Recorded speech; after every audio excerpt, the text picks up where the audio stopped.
दूसरा चैप्टर जो बिलियन है यहाँ तक तो हम पढ़ा चुके हैं। इसके बाद थर्ड चैप्टर हम लोग स्टार्ट कर रहे हैं केमिस्ट्री में। ये वैद्युत रसायन, वैद्युत रसायन जिसको हम लोग कहते हैं इलेक्ट्रोकेमिस्ट्री, इलेक्ट्रोकेमिस्ट्री।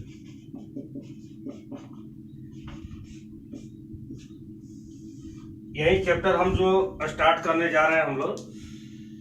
तो वैद्युत रसायन के बारे में आप लोग जानते हैं कि रसायन विज्ञान की वह शाखा जिसके अंतर्गत विद्युत ऊर्जा, रासायनिक ऊर्जा और उनके पारस्परिक संबंधों का अध्ययन किया जाता है, उसे हम लोग क्या कहते हैं? वैद्युत रसायन कहते हैं। वैद्युत रसायन के अंतर्गत जो है ये मुख्य रूप से 2 पॉइंट पढ़ना है। पहला हम लोग का पढ़ना है ये वैद्युत अपघटन के बारे में, है, इसमें 2 पॉइंट पढ़ना है। इसमें फर्स्ट हम लोग पढ़ना है ये वैद्युत अपघटन।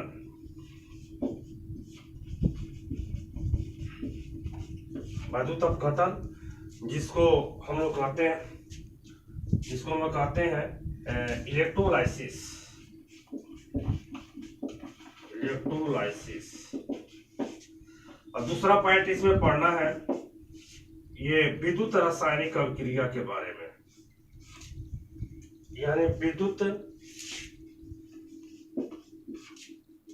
होता है, वैद्युत रासायनिक अभिक्रिया।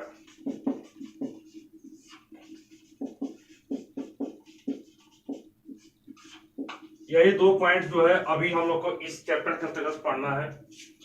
वैद्युत अपघटन जो है इसका मतलब ये होता है कि जब विद्युत ऊर्जा की सहायता से ये रासायनिक अभिक्रिया संपन्न कराई जाती है, उसको हम लोग ये वैद्युत अपघटन हम लोग कहते हैं।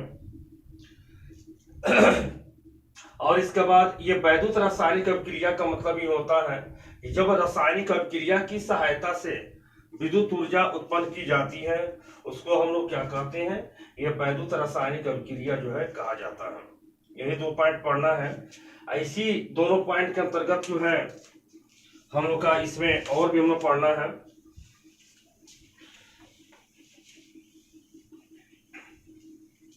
ऐसे तो हम पिछले कक्षाओं में हम लोग ये पदार्थ के बारे में हम लोग पढ़े हैं। पदार्थ जिसको हम लोग कहते हैं सब्सटेंस।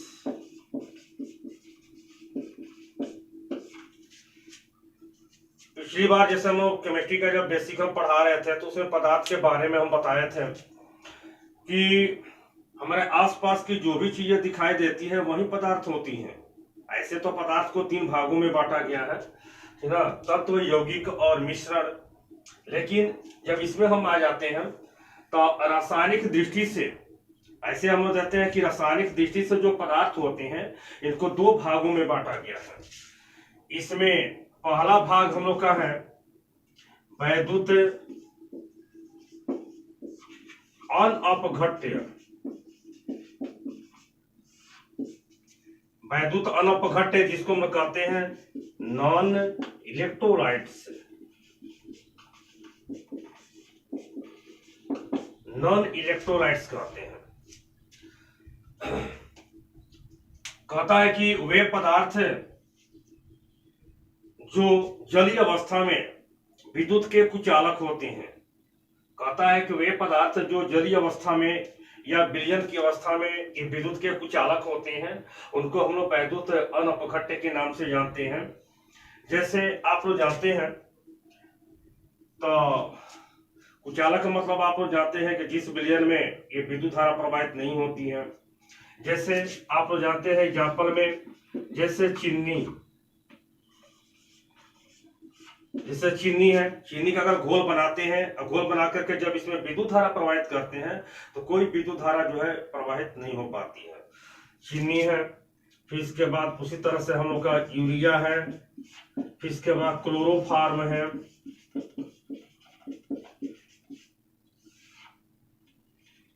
क्लोरोफार्म, ठीक है, ये सब जो होते हैं, ये चीनी, यूरिया, क्लोरोफार्म, ये जो होते हैं ये वैद्युत अनअपघट्य होते हैं, क्योंकि इनके जलीय विलयन में विद्युत धारा प्रवाहित करने पर ये मतलब कि विद्युत के कुचालक होते हैं या अचालक होते हैं।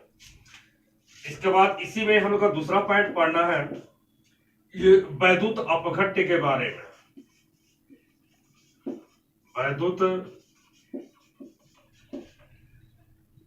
अपघट्य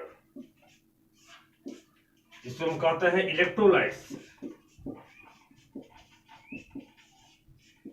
इलेक्ट्रोलाइट्स कहता है कि वे पदार्थ जो जलीय अवस्था में ये विद्युत के सुचालक होते हैं या जिनसे विद्युत धारा प्रवाहित की जा सकती है उसको हम लोग वैद्युत अपघट्य कहते हैं। तो इसके अंतर्गत आप लोग जानते हैं जैसे NaCl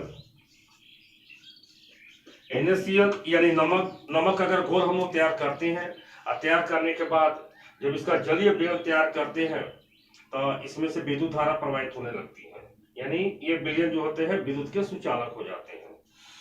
तो NaCl हो गया, फिर इसके बाद ACl हो गया, फिर इसके बाद हम लोग को हो जाता है H2SO4 हो जाता है, फिर इसके बाद हम लोग को CaCl2 हो जाता है, फिर इसके बाद NaOH होता है, ठीक है।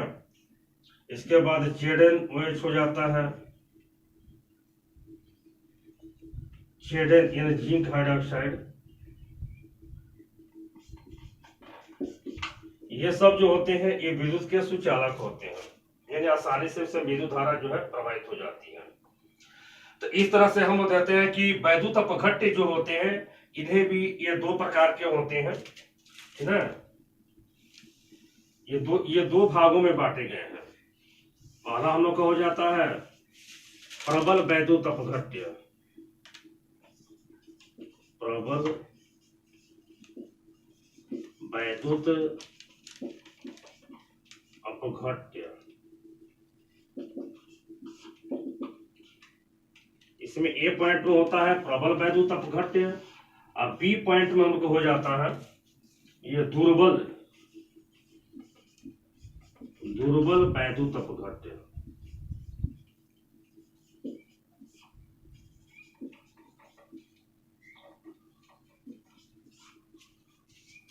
तो ध्यान दीजिए, तो इस तरह से हम लोग कहते हैं कि वैद्युत अपघट्य जो है ये दो प्रकार के होते हैं।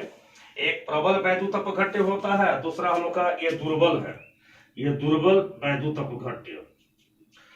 कहता है कि वे वैद्युत अपघट्य जो पूर्ण रूप से जलीय विलयन में आयन के रूप में टूट जाते हैं तो उनको हम लोग क्या कहते हैं, प्रबल वैद्युत अपघट्य कहते हैं। तो पूर्ण रूप से जब ये आयन में टूट जाते हैं यानी 100%, ठीक है। तो जैसे मान लेते हैं कि NaCl जो है ये पूर्ण रूप से आयन में टूट जाते हैं, ACl है ये भी आयन में टूट जाते हैं, तो इसके बाद H2SO4 है ये भी पूर्ण रूप से आयन में टूट जाते हैं, ठीक है। फिर HNO3 है ये भी टूट जाते हैं, इसके बाद NaOH है, ये सब जो भी है ये पूर्ण रूप से आयन में जो है ये टूट जाते हैं। उसी तरह से ये कैल्शियम क्लोराइड है ये भी हम लोग को आयन में टूट जाते हैं, ठीक है। इसके बाद दुर्बल वैद्युत अपघट्य है। तो दुर्बल वैद्युत अपघट्य के बारे में बताता है कि वे वैद्युत अपघट्य जो पूर्ण रूप से आयन में नहीं टूटते हैं उनको हम लोग क्या कहते हैं, दुर्बल वैद्युत अपघट्य कहते हैं, ठीक है। यानी इसका मतलब है कि अंशतः जो है ये टूटते हैं, वैद्युत अपघट्य होते हैं। तो जैसे इसके अंतर्गत जैसे हम लोग आ जाता है, जैसे आप लोग जानते हैं एस्टिक अम्ल आता है। एस्टिक अम्ल का सूत्र होता है ये CH3COOH होता है। फिर इसके बाद अमोनियम हाइड्रोक्साइड है ये भी दुर्बल वैद्युत अपघट्य होता है, यानी NH4OH हो जाता है। इसी तरह कार्बोनिक अम्ल हो जाता है H3BO3, है कार्बोनिक अम्ल H2BO3 H2CO3 कार्बोनिक अम्ल। तो इस तरह से हम लोग कहते हैं कि ये मतलब कि वैद्युत अपघट्य जो है इन्हें दो भागों में बांटा गया है। इसके बाद इसी में अगला पॉइंट हम लोग पढ़ना है ये वैद्युत अपघटनी सेल के बारे में। तो वैद्युत अपघटनी सेल के बारे में बता देते हैं आप लोग को कि वह जिस पात्र में वैद्युत अपघटन की क्रिया संपन्न कराई जाती है, जिस पात्र की सहायता से कहता है कि जिस बर्तन में वैद्युत अपघटन का विलयन लेकर के इसको वैद्युत अपघटन की क्रिया कराई जाती है या संपन्न कराई जाती है, उसको हम लोग वैद्युत अपघटनी सेल कहते हैं। ठीक है। अगला पॉइंट इसमें पढ़ना है, वैद्युत अपघटनी सेल। तो इसको हम लोग कहते हैं इलेक्ट्रोलाइट सेल, इलेक्ट्रोलाइट सेल।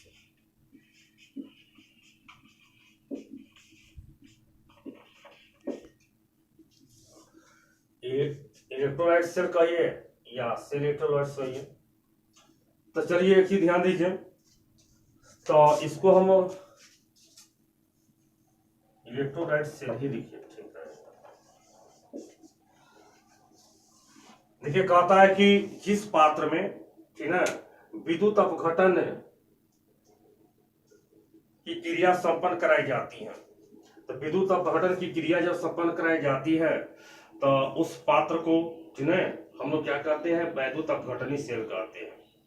वैद्युत अपघटनी जो सेल होता है, तो इसमें दो इलेक्ट्रोड जो हैं ये लगे रहते हैं। इसमें दो हम लोग को ये प्लेट लगे रहते हैं। दोनों जो प्लेट होते हैं, बैटरी में दो ध्रुव होते हैं। एक जो धन ध्रुव होते हैं उसको हम लोग एनोड या धनोद कहते हैं।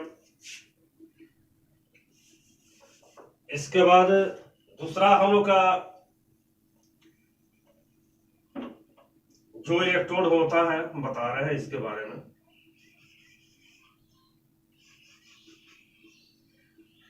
ये हम लोग को ये एथानाइन हो जाते हैं।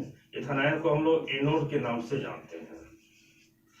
ये हम लोग का रिनाइन हो जाते हैं, जिसको हम लोग कैथोड कहते हैं।